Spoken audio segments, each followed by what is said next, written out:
Рафаэль абый, менә аңлавыбызча, Зөя белән Болгар ЮНЕСКО исемлегенә керергә бергә мөрәҗәгать итергән. Һәм Зөя исемлектән кире алынганнан соң, шуны аңларга буламы, Болгар шушы Зөя аркасында бу исемлеккә керә алмады дип. Юк, алай түгел. Ул юк, фақат Болгарны гына карадылар. Аны инде теге исемлектән алу, ул бит аны алмадылар. Без бирмәдек аны. Теге баштан иткән идек, шундый ният белән йөргән идек. Аннан инде экспертлар карагач ниткәч, аны инде мәгънәле хәзер бүтәнчә әзенә үзгәртергә форматын.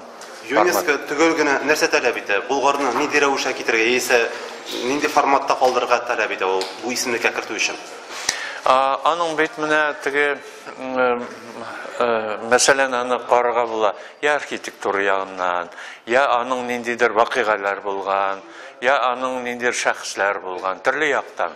Менә аны аңлатырга, дөрес аңлатырга кирәк, кайсы яктан ул кадерле дип. Менә шунсы.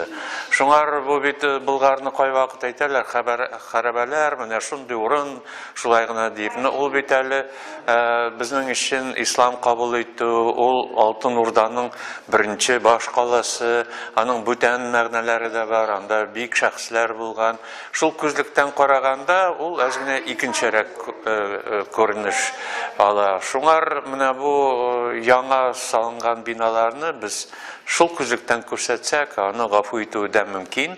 Әлбәттә, безнең шундый бар инде. Мисал, менә бу Казан Кремлендә Кол Шәриф мәчетен шулай аңлаттык. Бу сәяси күзлектән безгә бик кадерле дип, менә бу инде христиан белән мусульманның уртак яшәеш турында сүз итә. Аны менә шул айырма нәрсә айырыла дип, Казан Кремле дип аны язып куйдылар да хәтта. Аның уңай ягын күрсәттеләр.